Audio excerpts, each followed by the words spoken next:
Magandang araw po sa inyong lahat na nakikinig ngayon. Alam nyo, sa edad kong ito, marami na akong napagdaanan. Marami ng kwentong narinig at marami na ring luhang pumatak. Ngunit may isang gabi na hinding-hindi ko malilimutan.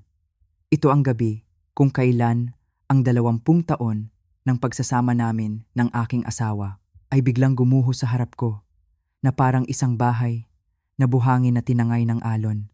Narinig nyo na ba yung pakiramdam na para kang multo sa sarili mong pamamahay? Yung nandyan ka, pero hindi ka nakikita. Yung nagsasalita ka, pero walang nakakarinig. Iyon ang naging buhay ko sa loob ng maraming taon. Ngunit noong gabing iyon, sa isang mamahaling restaurant sa BGC, lahat ng pagpapanggap ay natapos. Naroon kami para sa isang importanteng hapunan. Kasama namin ang isang kliyenteng Hapon. Ako, bilang asawa, ay nandoon para gampanan ang aking papel. Ang papel na matagal ko nang ginagampanan. Ang maging maganda, palangiti, at tahimik. Isang palamuti sa tabi ng aking asawa, si Marco. Ngunit may isang sikreto akong daladala. Isang sikretong hindi niya alam. At doon, sa gitna ng masasarap na pagkain at formal na usapan, narinig ko ang mga salitang dumurog hindi lang sa puso ko, kundi sa buong pagkatao ko. Sa wikang Hapon, sa pag-aakalang ako ay isang hangal na hindi nakakaintindi. Sinabi niya sa kliyente, "Ang asawa ko? Simpleng babae lang siya. Isang libangan lang ang trabaho niya para hindi siya mainip. Ang totoo, nandyan lang siya para maging maganda sa mga event na tulad nito." Isang palamuti. Paulit-ulit na umalingaw-ngaw sa isip ko ang salitang iyon. Isang palamuti. Ganoon na lang ba ang tingin niya sa akin pagkatapos ng lahat? Ang lahat ng sakripisyo ko? Sa loob ng 20 taon, ako ang naging ilaw ng aming tahanan. Ako ang nag-budget ng aming pera. Ako ang nag-asikaso sa pag-aaral ng aming mga anak hanggang sa sila'y makapagtapos. Ako ang sumalo sa lahat ng problema sa bahay para lang makapag-focus siya sa kanyang trabaho. Iniwan ko ang sarili kong mga pangarap para buuin ang pangarap niya. Kapag may sakit siya, ako ang nag-aalaga. Kapag may problema siya sa trabaho, ako ang unang nakikinig. Ginawa ko ang lahat dahil iyon ang akala kong tama. Iyon ang sinumpaan namin sa harap ng Diyos. Ngunit habang tumataas ang kanyang posisyon, habang lumalaki ang kanyang sahod, unti-unti naman akong lumiliit sa kanyang paningin. Ang dating matatamis na pag-uusap ay naging mga utos na lang. "Elena, nabayaran mo na ba ang Meralco? Elena, nakuha mo na ba ang labada? Elena, huwag kang magulo. May importanteng tawag ako." Ang mga gabi namin ay naging tahimik. Uuwi siya ng pagod, haharap sa computer, at matutulog nang hindi man lang ako kinakausap. Ang kama na dati puno ng tawanan at kwentuhan ay naging isang malawak na espasyo ng kalungkutan.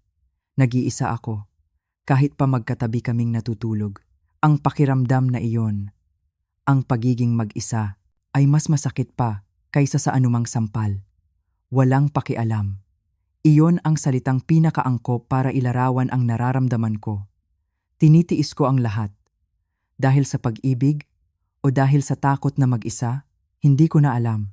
Pero sa gitna ng madilim na kabanatang iyon ng buhay ko, may isang munting liwanag na sumilay.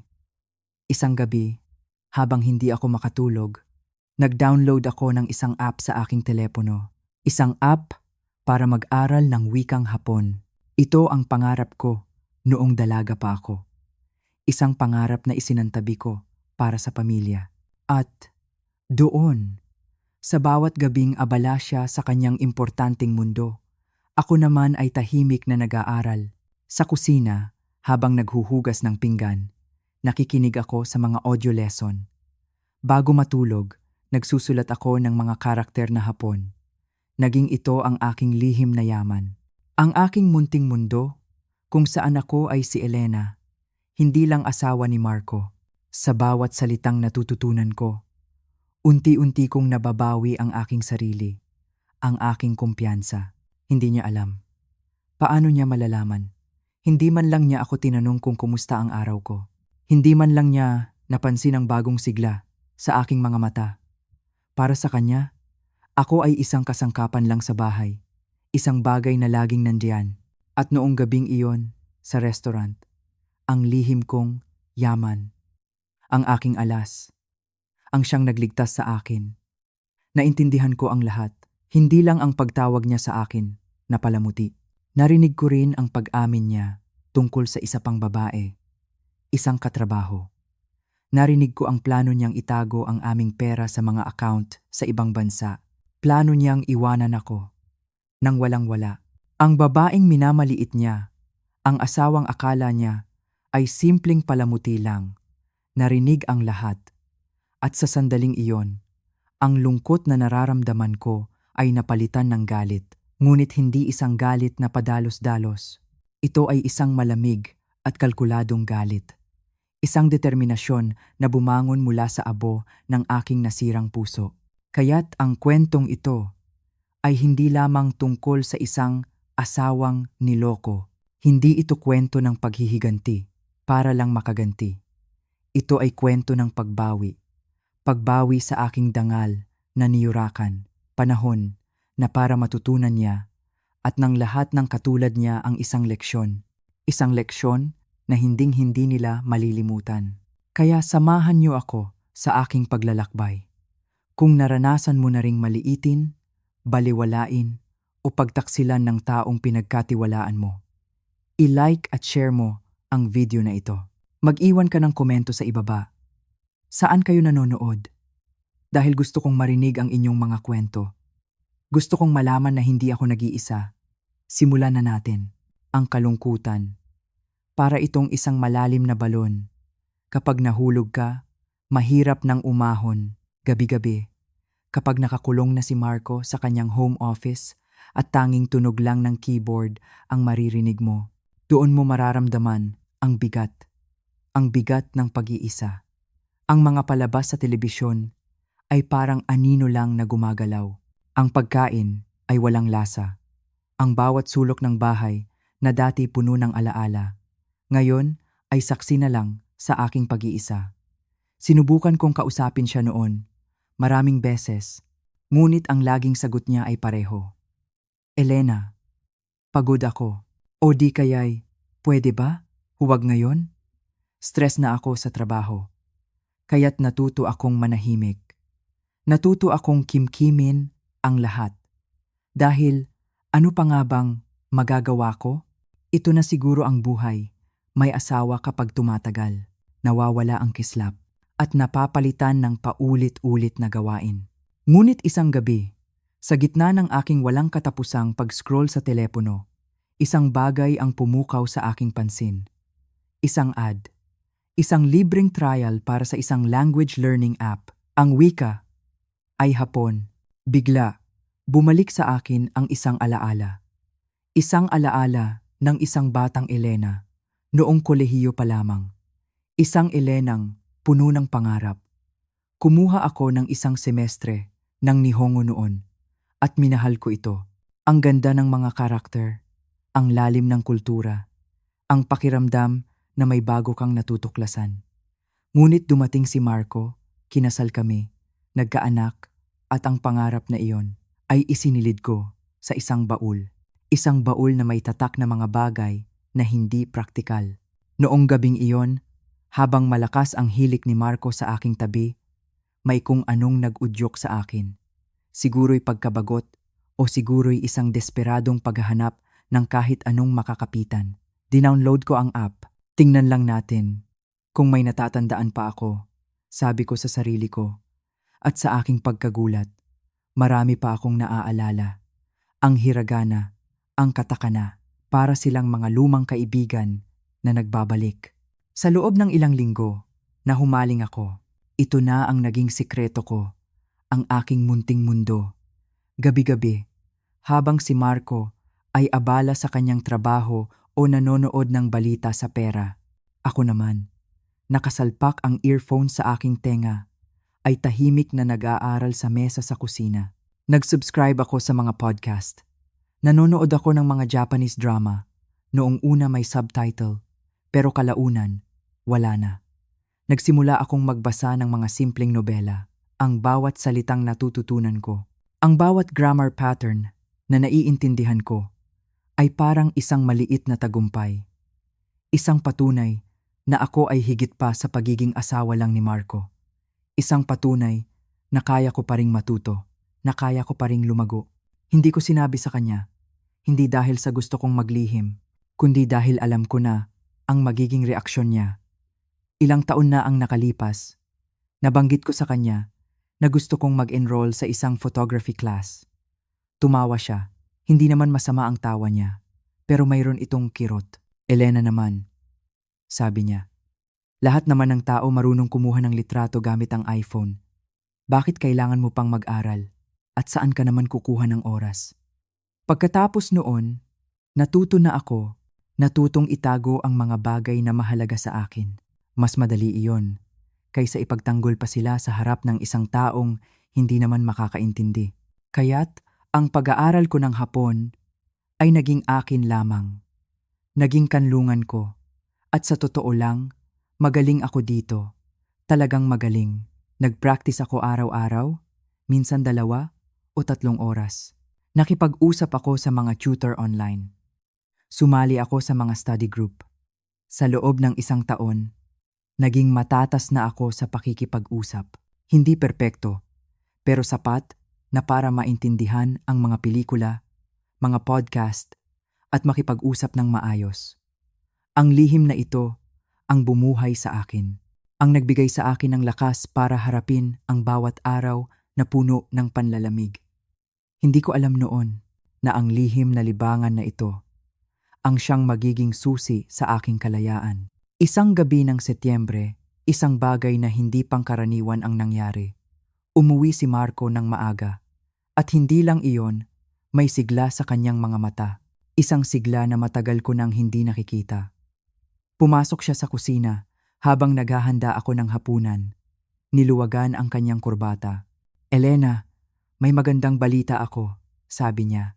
At ang tono ng kanyang boses ay puno ng pananabik. Malapit na nating makuha ang isang malaking partnership sa isang Japanese tech company. Malaking bagay to para sa atin. Bibisita ang CEO nila sa susunod na linggo at dadalhin ko siya sa isang hapunan sa Kiku. Kailangan mong sumama. Napahinto ako sa paghiwa ng gulay, isang business dinner. Matagal-tagal na rin mula noong huli niya akong isinama sa mga ganitong okasyon. Noon, lagi niya akong isinasama. Ngunit sa paglipas ng mga taon, habang pataas ng pataas ang kanyang posisyon, tila hindi na ako nababagay sa kanyang mundo. Isang business dinner, tanong ko, para lang makasiguro. Oo, sagot niya habang kumukuha ng beer sa ref. Si Ginoong Sato mismo ang nagtanong kung may asawa na ako. Alam mo na, kultura ng mga Hapon. Gusto nilang malaman kung stable ka, kung pamilyado kang tao. Maganda sa imahe. Uminom siya mula sa bote ng beer. Kailangan mo lang mag-ayos, ngumiti, at maging charming. Alam mo na, ng dati mong ginagawa. May kung anong kumirot sa dibdib ko sa paraan ng pagkakasabi niya noon. Ang dati mong ginagawa na para bang isa itong papel na matagal ko nang hindi ginagampanan. Pero isinantabi ko ang pakiramdam na iyon. Sige, syempre. Kailan ba? Tanong ko. Sa susunod na Huwebes, 7:00 ng gabi. Isuot mo yung navy blue na bestida mo, yung may manggas. Conservative pero elegante. Pagkatapos ay lumingon siya at tumingin ng diretso sa aking mga mata. Isang bagay na bihira na niyang gawin. At Elena, sabi niya, isang bagay pa. Si Ginoong Sato, hindi siya masyadong marunong mag-Ingles.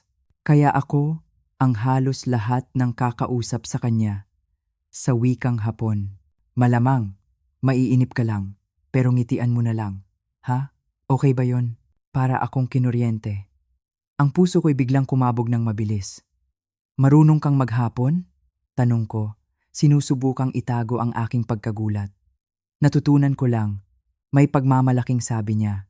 Sa pakikipag-usap sa Tokyo office natin sa loob ng ilang taon, medyo fluent na rin ako ngayon. Isa nga yan sa mga dahilan kung bakit ako kinokonsidera para sa VP position.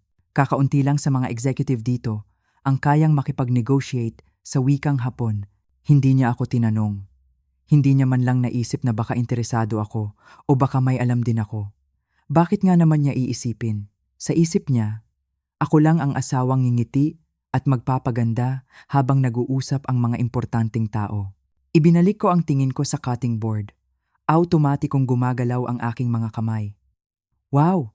Ang galing naman, mahal. Sige, pupunta ako. Pagkaalis niya sa kusina, naiwan akong nakatayo doon. Ang isip ko'y naglalakbay. Isang oportunidad. Isang oportunidad ang biglang nahulog sa aking kandungan. Isang pagkakataon para marinig ang isang usapan na akala ni Marco ay pribado. Isang pagkakataon para malaman kung paano talaga siya magsalita. Kung paano niya ipakilala ang kanyang sarili. At kung paano niya pag-usapan ang aming buhay. Kapag akala niya'y hindi ko siya naiintindihan. May isang bahagi sa akin na nakonsensya, parang mali, parang paninilip. Ngunit may mas malaking bahagi sa akin, ang bahaging matagal nang nararamdamang invisible sa sarili kong pagsasama, ang gustong malaman, ang kailangang malaman. Dahan-dahan kong naramdaman ang isang kakaibang determinasyon. Sa gabing iyon, sa hapunan na iyon. Hindi lang ako magiging palamuti. Ako ay magiging isang espiya sa sarili kong buhay. Ang buong linggong iyon ay parang isang paghihintay sa isang hatol. Bawat libreng sandali ko, ginugol ko sa pagre-review ng aking bokabularyo sa business Japanese. Pinraktis ko ang mga magagalang na pananalita. Siniguro kong maiintindihan ko ang isang profesional na usapan. Hindi ko alam kung ano ang aasahan kong maririnig. Baka wala lang. Baka masyado ko lang itong iniisip. Baka paranoid lang ako. Naghahanap ng problemang wala naman talaga. Pero may isang boses sa loob ko na nagsasabing kailangan kong maghanda. Dumating ang Huwebes ng gabi. Isinuot ko ang navy blue na bestida, gaya ng hiling niya. Nagsuot ako ng simpleng sapatos at alahas. Tumingin ako sa salamin at ang nakita ko ay eksakto kung ano ang gusto ni Marco na makita ng iba. Isang presentableng asawa na hindi magdudulot ng kahihiyan sa harap ng importanteng kliyente. Ang restaurant ay nasa Bonifacio Global City. Moderno, mahal, at isa sa mga lugar na kailangan mo pang magpa-reserve ilang buwan bago ka makakuha ng pwesto. Ginamit ni Marco ang company account para makakuha kami ng table. Dumating kami 15 minuto bago ang takdang oras.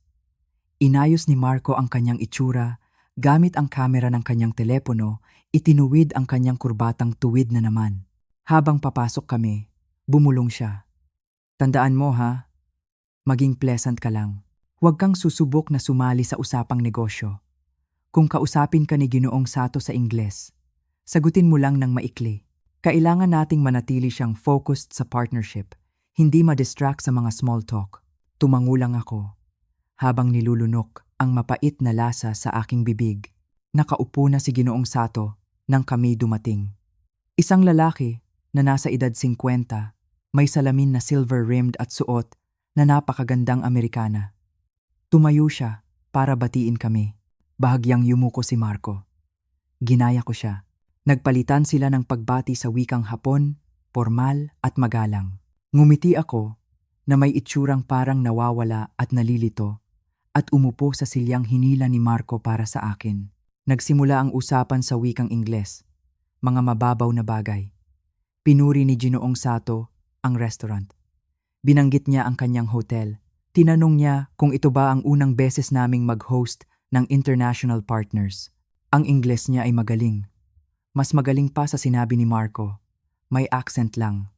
At nang dumating ang mga menu, natural na silang lumipat sa wikang Hapon. Doon ko nakita.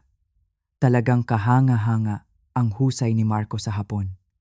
Mabilis siyang magsalita, puno ng kumpiyansa, at halatang komportable sa wika.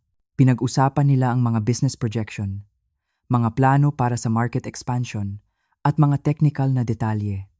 Medyo mahirap sundan, pero nakakaintindi ako. Nanatili akong tahimik, umiinom ng tubig, ngumingiti paminsan-minsan kapag napapatingin sila sa akin. Ginagampanan ko ang aking papel hanggang sa bahagyang lumingon sa akin si Ginoong Sato. May sinabi siya sa hapon na nakuha ko kaagad. Isang magalang na tanong tungkol sa kung ano ang trabaho ko. Bago pa man ako makapagpanggap na hindi ko naintindihan, sumagot na si Marco para sa akin. Sa wikang Hapon, ang sabi niya, "Ah, si Elena po. Nagtatrabaho siya sa marketing, pero maliit na kumpanya lang. Walang seryoso. Parang libangan lang niya iyon para may magawa siya."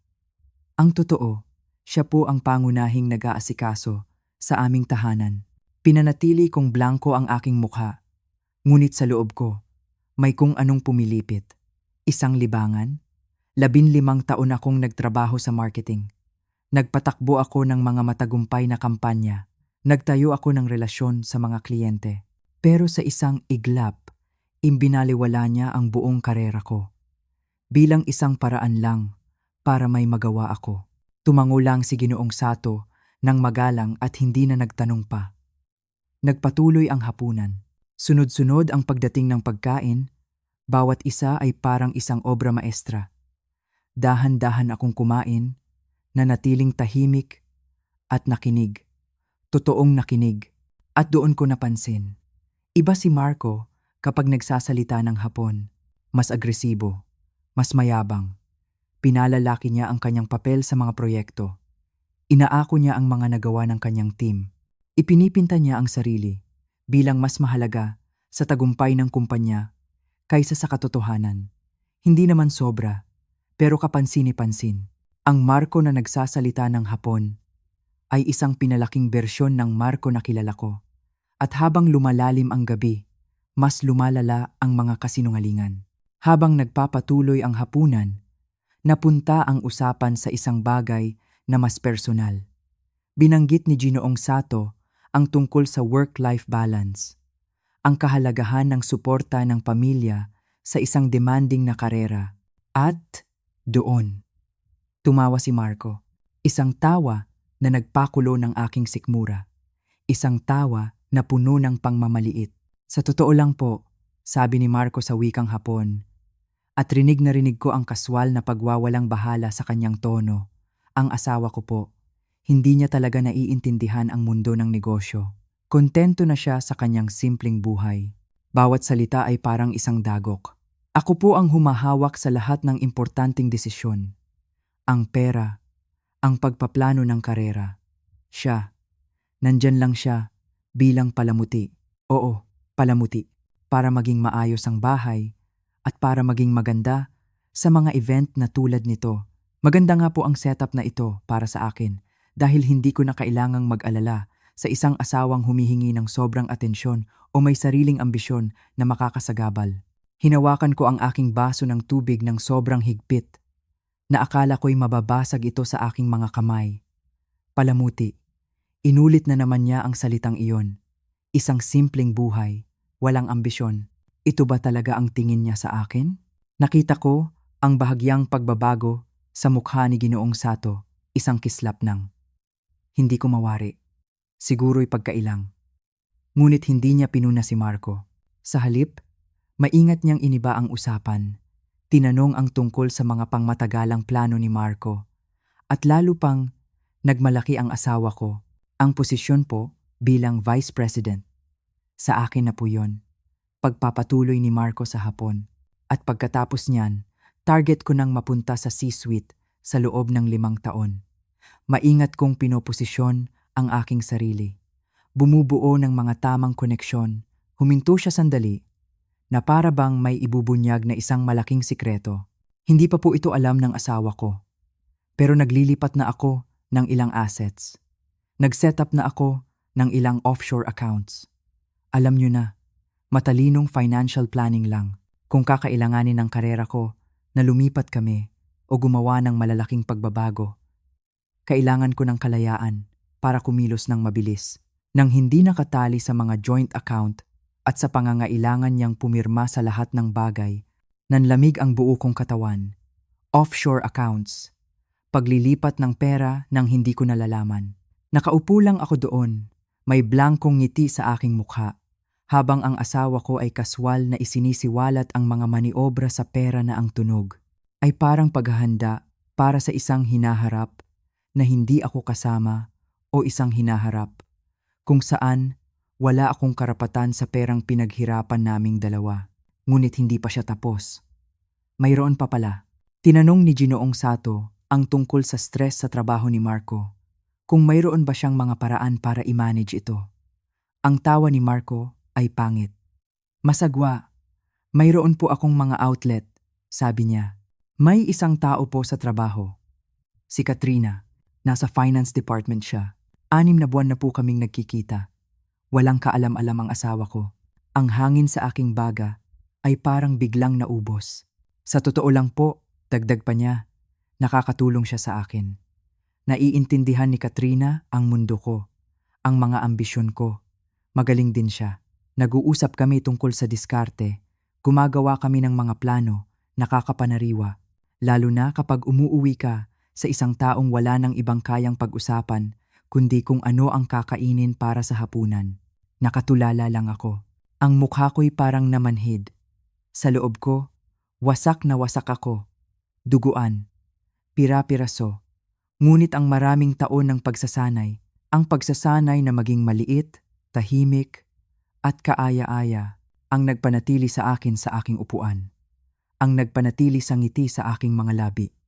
Ang pumigil sa aking mga kamay na manginig ng hayagan, isang relasyon, offshore accounts, pagtawag sa aking karera na isang libangan, pagmamaliit sa akin bilang masyadong simple para maintindihan ang kanyang mundo, pagbaba sa akin sa lebel ng isang palamuting nag-aalaga ng bahay at nagpapaganda sa mga event, 20 taon ng pagsasama, at ito pala ang tingin niya sa akin.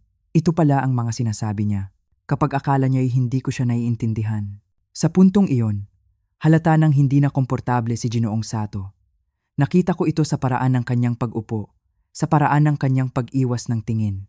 Masyado siyang magalang para sitahin si Marco, ngunit ang kanyang mga sagot ay naging mas maikli, mas formal.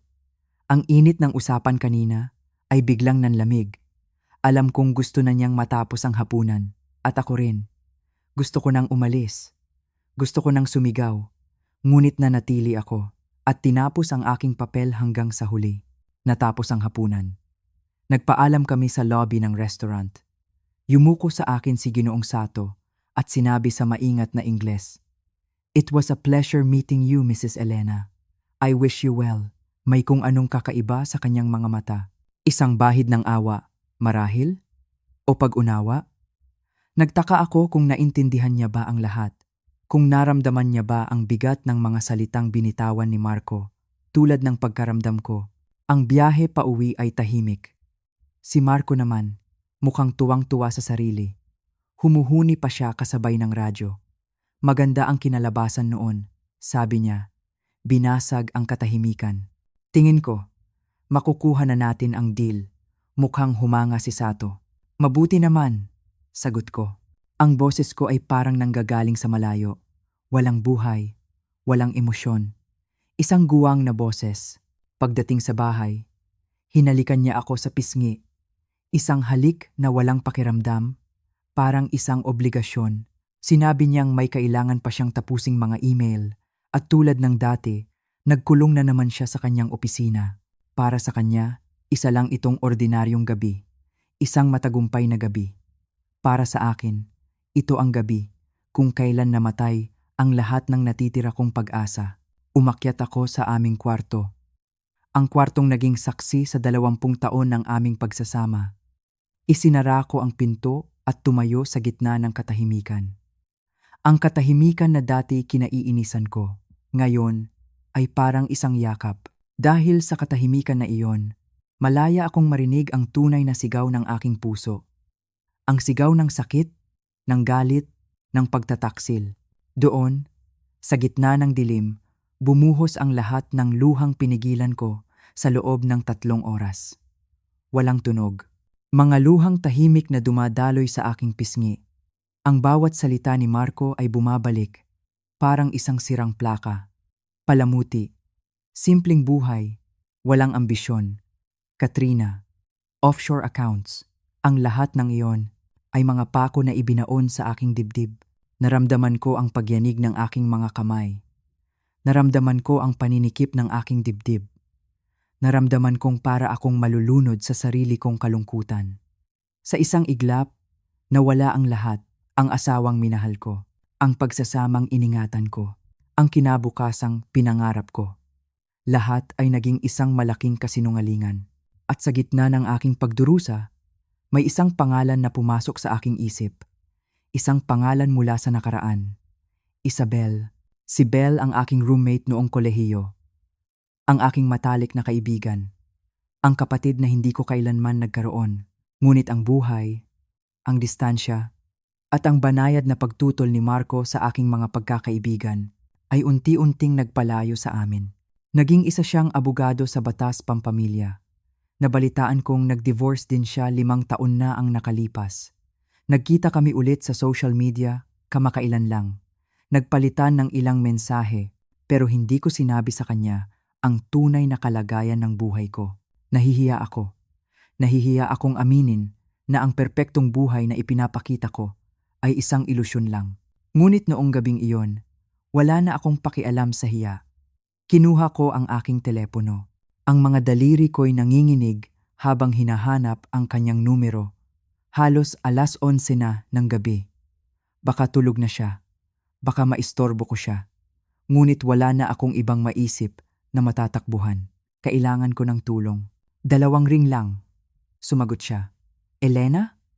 May pagkagulat sa kanyang boses. Belle? Sinubukan kong magsalita, ngunit ang boses ko'y basag. Nagsimula na naman akong umiyak, pero ngayon may kasama ng hikbi. Belle? Sabi ko ulit, kailangan ko ng abogado. At doon, sa loob ng 2 oras, ikinuwento ko sa kanya ang lahat. Ang hapunan, ang usapan sa hapon, ang offshore accounts, ang babae, ang mga tao ng panlalamig at pagmamaliit. Nakinig lang siya. Walang putol, walang husga. Ramdam ko ang kanyang pakikinig. Ang kanyang isip abogado na nagpoproseso sa bawat detalye ng aking sinasabi. Nang matapos ako, ang una niyang sinabi ay, Elena, huminga ka muna. Pwede ba? Huminga ka ng malalim para sa akin. Sumunod ako. Pangalawa, pagpapatuloy niya, kailangan mong maintindihan. Ang ginagawa niya sa mga offshore accounts, illegal iyan. Kung itinatago niya ang mga ari-arian ninyo bilang paghahanda sa divorce o para lang makontrol ka, financial fraud ang tawag diyan. Magagamit natin iyan. Wala akong pruweba. Mahina akong sabi. Usapan lang iyon. Okay lang, sagot niya. Heto ang gagawin natin. Huwag mo muna siyang kokomprontahin. Alam kong gusto mo, pero kailangan nating maging matalino. Simula bukas, mag-iipon ka ng dokumento, bank statements, tax returns, kahit anong financial records na makukuha mo. Kunan mo ng litrato, i-forward mo sa email mo. Kung naglilipat siya ng pera, may iiwan iyang trail. Hahanapin natin. Belle, natatakot ako, pag-amin ko. Alam ko, mahal, sabi niya. At ang lambing sa kanyang boses ay nagbigay sa akin ng kaunting lakas. Pero matalino ka at may kakayahan. Pinatunayan mo iyan sa pag-aaral mo ng isang buong wika nang hindi niya nalalaman. Kaya mo ito. At hindi ka na nag-iisa. Pagkatapos naming mag-usap, umupo ako sa gilid ng kama. Hinayaan kong maramdaman ko ang lahat. Ang galit, ang pighati, ang takot. Ngunit sa ilalim ng lahat ng iyon, may isang bagong damdamin na umuusbong. Isang malamig at malinaw na determinasyon. Tapos na ako sa pagiging palamuti. Tapos na ako sa pagiging minamaliit at niloloko. Babawiin ko ang kontrol sa aking buhay. Kahit pa ang ibig sabihin nito ay sunugin ang lahat ng aking itinayo. Kinabukasan, tumawag ako sa opisina at nagsabing may sakit ako. Si Marco, halos hindi niya napansin. Isang ungol lang ng pagsang-ayon ang narinig ko mula sa kanya bago siya umalis papunta sa trabaho. Sa sandaling umandar ang kanyang sasakyan palayo sa garahe, nagsimula na ako. Ang opisina ni Marco sa bahay, ang una kong pinuntahan. Organisado siyang tao, masyadong metikuloso. At iyon ang naging kalamangan ko.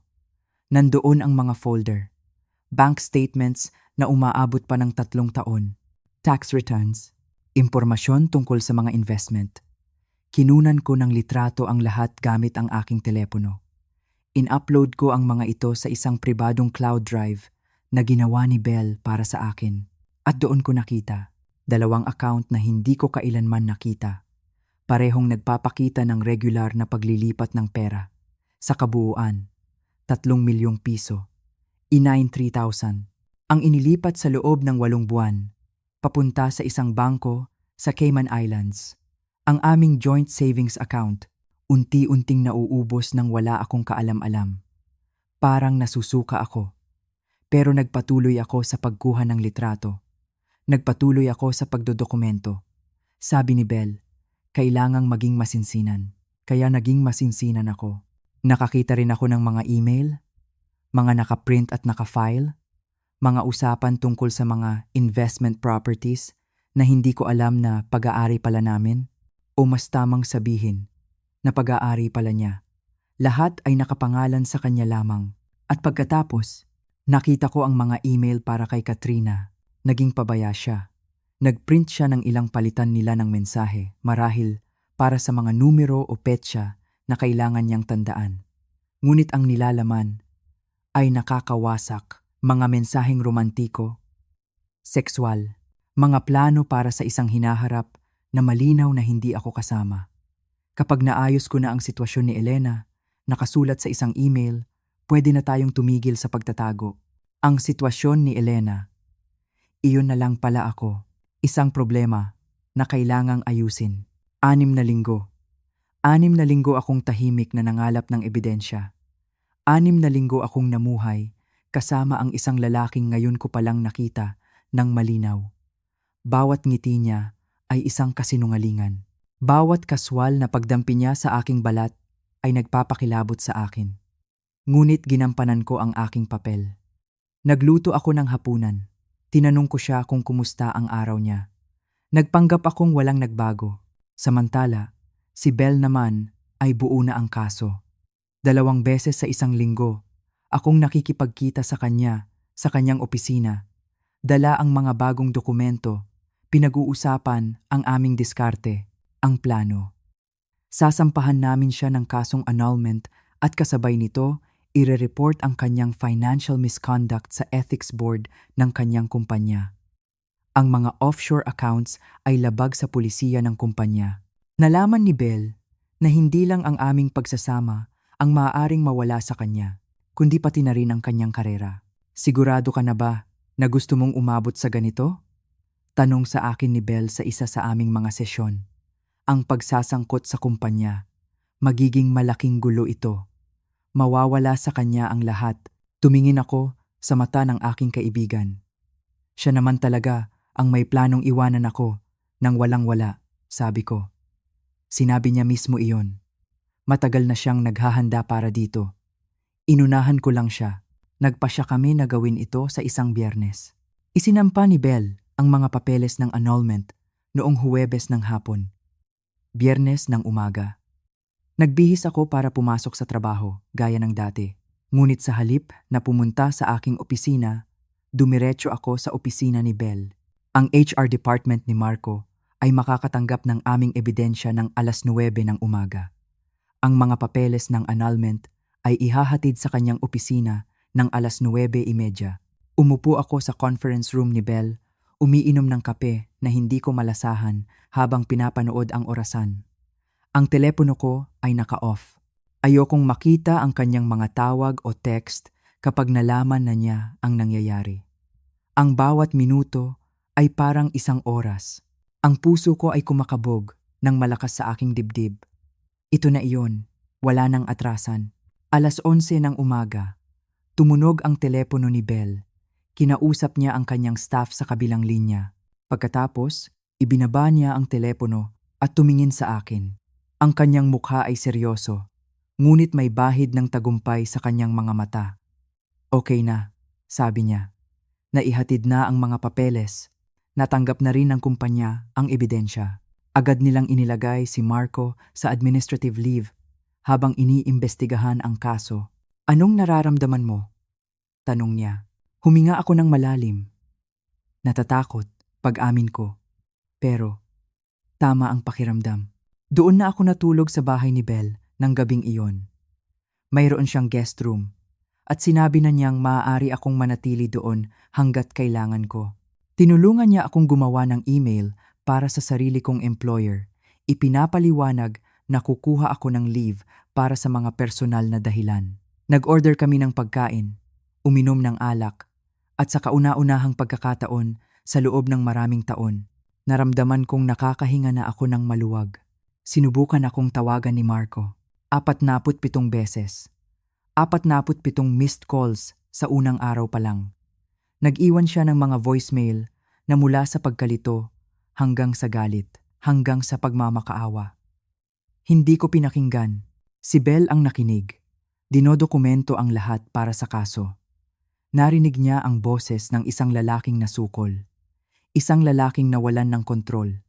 At sa halip na matakot, nakaramdam ako ng lakas. Kinabukasan, Sabado, bumalik ako sa bahay. Hindi ako nag-iisa. Sinamahan ako ni Belle at may kasama kaming pulis. Para lang mag-ingat, sabi ni Belle. Pagdating namin, nandoon si Marco at ang itsura niya ay kahabag-habag. Hindi nakapag-ahit, gusot ang damit at mapula ang mga mata. Ang Marco na laging presentable at makisig ay biglang naging isang taong hindi ko kilala. Isang talunang tao. Elena, please, sabi niya nang makita niya ako. Ang boses niya ay paos. Tinaas ko ang aking kamay. Huwag. Huwag kang magsalita. Hayaan mo lang akong magpaliwanag. Pagmamakaawa niya, hinarap ko siya. Magpaliwanag? Ipaliwanag ang ano, Marco, na niloloko mo ako, na ninanakawan mo ako, na tinawag mo akong masyadong simple para maintindihan ang mundo mo? O baka gusto mong ipaliwanag kung bakit ka may babae? Humakbang ako palapit sa kanya. At sa unang pagkakataon, nakita ko ang takot sa kanyang mga mata. Ang takot ng isang taong nabisto. Narinig ko ang lahat sa hapunan na iyon, Marco, sabi ko, at ang boses ko ay malamig at matatag. Bawat isang salita. Ang mukha niya ay biglang namutla. Ikaw, hindi ka marunong maghapon. Isang mapait na ngiti ang sumilay sa aking mga labi. Mahigit 1 taon na akong fluent. Nakakatawa ano? Hindi mo man lang ako tinanong. Hindi mo man lang pinansin kung ano ang ginagawa ko sa mga oras na abala ka, sa trabaho mo, o kay Katrina. Nakita ko siyang napaupo sa sofa, na para bang nawalan ng lakas. Ang pagmamalaki at yabang na nakita ko sa restaurant ay ganap na nawala. Sinuspinde ako ng kumpanya. Mahina niyang sabi. Iniimbestigahan nila ako, Elena. Pwede akong mawalan ng trabaho. Wala na akong pakialam, sagot ko. Hindi na iyan problema ko. Nagsimula na akong maglakad papunta sa hagdanan. Papunta sa aming kwarto kung saan kailangan kong mag-impake. Sandali! Ang desperadong sigaw niya. Pwede pa nating ayusin to. Mag-counseling tayo. Tatapusin ko na ang ugnayan namin ni Katrina. Pwede pa nating ayusin to. Humarap ako sa kanya. At tiningnan ko siya. Tiningnan ko talaga siya. Ang lalaking pinakasalan ko. Ang lalaking minahal ko. Ang lalaking akala ko ay mahal din ako. Hindi mo gustong ayusin to, Marco, sabi ko. Gusto mong ayusin ang karera mo, ang imahe mo, ang sitwasyon mo sa pera. Hindi ka nagsisisi dahil sinaktan mo ako. Nagsisisi ka dahil nahuli ka. Ang katahimikan niya, ang sagot na kailangan ko. Sa hapunan na iyon, pagpapatuloy ko, sinabi mo kay Ginoong Sato na ako ay palamuti lang, na masyado akong simple, masyadong walang ambisyon, na ako ay isang kasambahay na nagiging maganda lang sa mga event. Natatandaan mo bang sinabi mo iyon? Hindi siya makasagot. Tapos na ako. Sa pagiging maliit para sa'yo, Marco, sabi ko, at tumalikod na ako. Tapos na ako sa pagiging isang maginhawang asawa na hindi masyadong humihingi ng atensyon. Isampa mo ang gusto mong isampa. Labanan mo ang annulment, pero hindi ka mananalo at hindi ka makakatakas sa pagtatago mo ng ating pera. 2 oras akong nag-impake. Hindi na niya ako sinubukang pigilan. Nakaupo lang siya sa sofa, nakatulala sa kawalan. Habang hinihila ko ang aking mga maleta palabas ng pinto, alam ko, Ito na ang simula. Ang simula ng aking bagong buhay. Ang proseso ng annulment ay tumagal ng 8 buwan. Sa ilalim ng batas ng Pilipinas, may mga prosesong kailangang sundin, mga pagdinig na kailangang puntahan. Ngunit sa bawat hakbang, nandoon si Belle sa tabi ko. Siya ang aking lakas. Siya ang aking boses. Sa panahong pakiramdam ko'y wala na akong natitira. Ang imbestigasyon ng kumpanya ni Marco ay natapos. Nakahanap sila ng sapat na ebidensya ng mga paglabag sa etika. Tinanggal siya sa trabaho. Ang lalaking minsang nasa tuktok ng kanyang mundo ay biglang bumagsak. Nakahanap din siya ng ibang trabaho kalaunan. Ngunit mas mababang posisyon, mas mababang sahod. Ang yabang na dati bumabalot sa kanya ay napalitan ng isang anino ng kabiguan. Ang mga offshore accounts ay napilitan siyang ilabas. Naging bahagi ito ng aming conjugal assets na kailangang paghatian.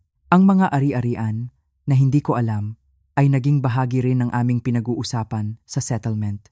Sa huli, umalis ako sa pagsasamang iyon, dala ang kalahati ng lahat ng sinubukan niyang itago, kasama na ang spousal support para sa 3 taon habang muli kong itinatayo ang aking sariling karera.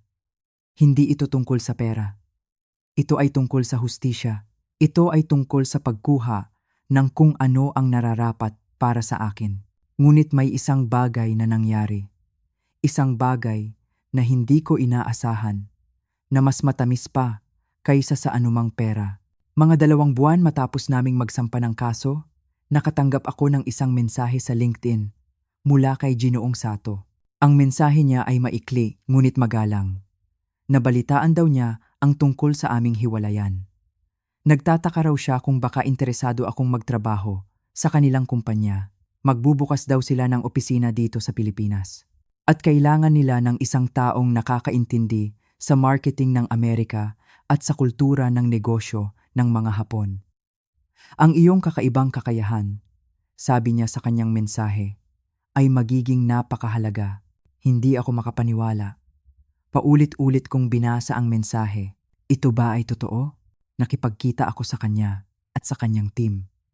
Sa pagkakataong ito, hindi ako isang tahimik na asawa. Isa akong propesyonal.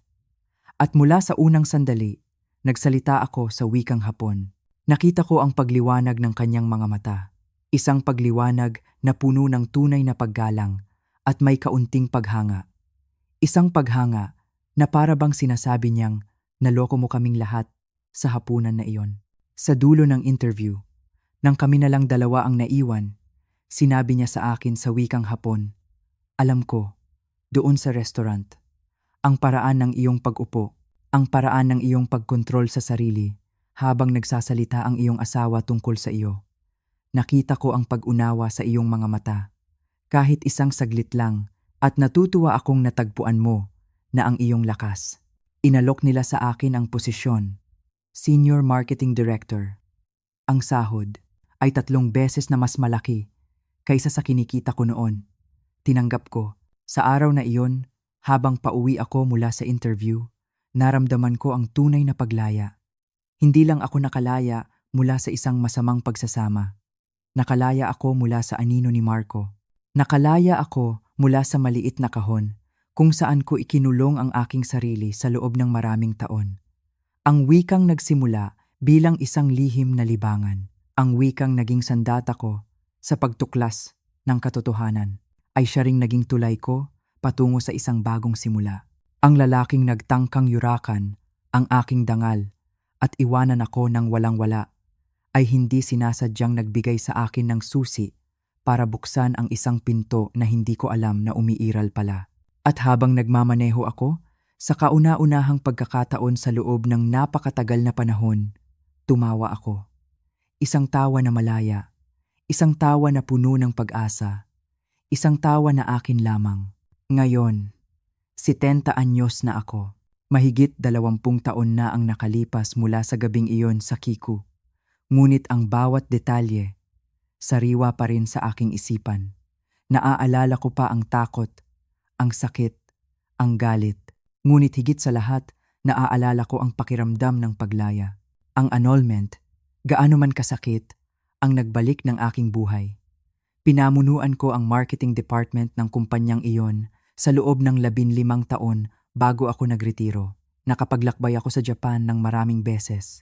Hindi bilang isang asawang nakabuntot, kundi bilang isang respetadong executive. Nakakilala ako ng mga tunay na kaibigan. Naging isang tao ako na may sariling pagkakakilanlan, hiwalay sa pagiging asawa ng kung sino. Hindi na ako muling nag-asawa. Nakipag-date ako paminsan-minsan. Nagkaroon ako ng isang seryosong relasyon na tumagal ng 5 taon bago kami mapayapang naghiwalay. Ngunit hindi ko na kailanman pinaliit ang aking mundo para lang magkasya sa paningin ng ibang tao sa kung sino dapat ako. Natutunan ko ang aking leksyon. Minsan, mga 3 taon matapos ang aming hiwalayan, nagpadala sa akin ng email si Marco na kapag-asawa na raw siyang muli. Humingi siya ng tawad sa kung paano natapos ang lahat. Sana raw ay maayos ako. Hindi ko siya sinagot. May mga kabanata sa ating buhay na hindi na kailangan ng epilogo. Kailangan lang isara at iwanan. Patuloy pa rin akong nag-aaral ng Hapon. Ngunit ngayon, ito'y para na lang sa kasiyahan. Nagbabasa ako ng mga nobela. Nanonood ako ng mga pelikula.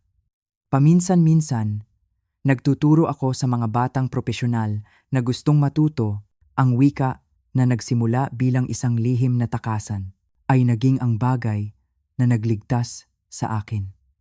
Ang nagpakita sa akin na mas marami pa pala akong kayang gawin kaysa sa inaakala ko.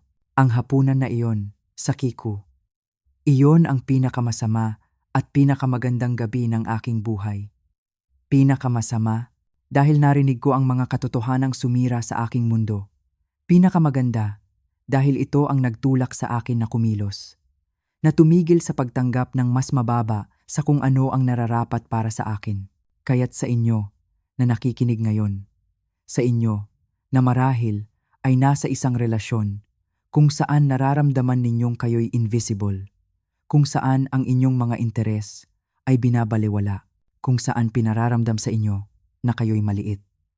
Pakinggan ninyo ang pakiramdam na iyan. Huwag ninyo itong isantabi. Matuto kayo ng sarili ninyong lengguwahe. Hindi kailangang Hapon. Maaaring ito ay isang bagong skill, isang bagong libangan, o ang pagbabalik sa isang lumang pangarap. Isang bagay na sa inyo lamang, isang bagay na magpapaalala sa inyo kung sino talaga kayo. Mag-ipon kayo ng sarili ninyong ebidensya. Ang ebidensya na kayo ay may halaga, na kayo ay may kakayahan, na kayo ay karapat-dapat sa paggalang at pagmamahal. Hanapin ninyo ang inyong Isabel, isang kaibigan, isang kapamilya, isang propesyonal na makikinig at susuporta sa inyo. Huwag ninyong subukang dalhin ang bigat ng mundo ng mag-isa at kapag handa na kayo, bawiin ninyo ang inyong buhay. Hindi ito magiging madali. Masasaktan kayo. Magkakaroon ng mga gabi kung kailan kukuwestiyunin ninyo ang lahat. Kung kailan matatakot kayo sa hinaharap.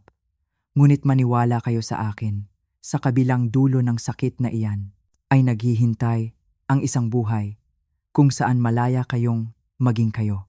Kung saan ang inyong boses ay mahalaga. Kung saan hindi lang kayo isang palamuti, kundi isang mahalagang bahagi. Isang buhay na puno ng dangal. At ang buhay na iyon ay sulit na ipaglaban. Salamat sa inyong pakikinig sa aking kwento. Sana'y nagbigay ito sa inyo ng kaunting inspirasyon at lakas ng loob. Hanggang sa muli.